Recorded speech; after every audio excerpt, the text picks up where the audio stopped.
So our next prediction, I think we have to first explain a term that's trusted wireless environment. So we recently worked with, what was it, Myrcom? Yeah, Myrcom. Put out a report where we defined the trusted wireless environment, which are 6 security threats that secure wireless needs to defend against. And the idea behind this, by the way, is we all, if you've ever hooked up your Wi-Fi, a lot of our viewers and listeners see that lock sign by their Wi-Fi.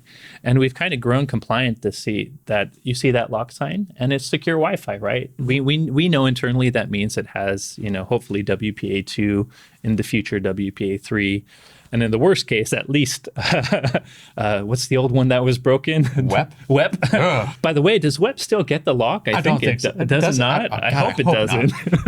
In either case, we kind of trust that, okay, that has at least WPA. It's a secure Wi-Fi network. Mm-hmm. But the truth is, the 6 attacks which you're going to get to, all of them have nothing to do with whether or not WPA V2 or V3 is secure. Yep. They have to do with tricks that you could do regardless of that. And like a couple examples of these 6 attacks to defend against, like evil twins. So someone's setting up a hotspot to look like your hotspot, like a Starbucks Wi-Fi that suddenly appears in an airplane or something. And there's no laws, by the way, really against that. Like you don't have to register your SSID. So if someone in a car copies the Starbucks SSID and literally changes their MAC address to the same MAC address as the router they've kind of sniffed beforehand, there's technically no law against that until they actually do something bad. Right. But we don't have anything that enforces SSID the wireless in the way we spectrum do is domains. unlicensed. Yeah. Which means you don't have the rights to your SSID. Now, obviously, it is illegal to go impersonate someone and steal. Yes, as soon as you man in the middle them and start doing stuff that's unauthorized. Computer Fraud and Abuse Act. Exactly. So there, it gets illegal.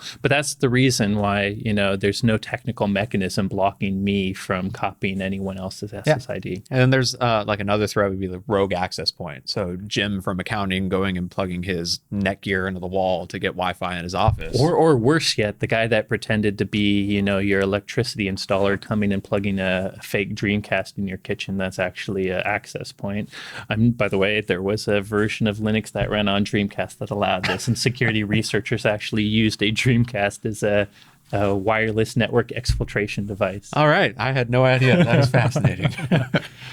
But the main threat from that, though, is it's probably not secure. It's probably an open access point. And if it's plugged into your corporate network, someone sitting in a van out in the parking lot can connect in directly to your network without walking in physically. Yeah. So those are some of the threats that TWE covers. Yeah, and that was the point of the TWE, was instead of just that lock sign, having some other kind of standard security test that shows that this Wi-Fi network actually can protect against the known attacks. Yeah. And our prediction is also revolves around WPA3, which is another standard that was just adopted this year. I think the beginning of this year was finally ratified. And it's the next iteration of wireless security, adding more encryption protections and a little more security in other ways too. Yeah. But our prediction is that it's still not perfect, and that next year we're going to see a major wireless attack against a WPA3 network that leverages one of the 6 threats that we define in TWE. Ultimately, I mean, all WPA3 means is when you authenticate and to a Wi-Fi network, and then when you send traffic on it, that traffic will be encrypted, but it doesn't stop the ability to evil twin that network. Yep.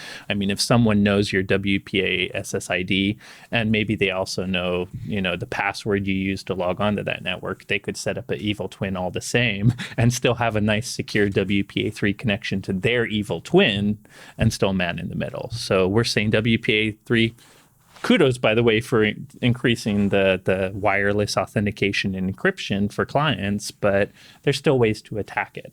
And I think the one holdback from, I think, this prediction potentially becoming true next year is just WPA3 being adoption. Used enough. Yeah. I mean, it took so long for WPA2 to even become readily available everywhere. How often do businesses or consumers update their... And by the way, WPA2 is not broken per se. It's getting weaker. You could argue that crack. Yeah, but they have patches for that, unlike WEP, which was truly and completely broken.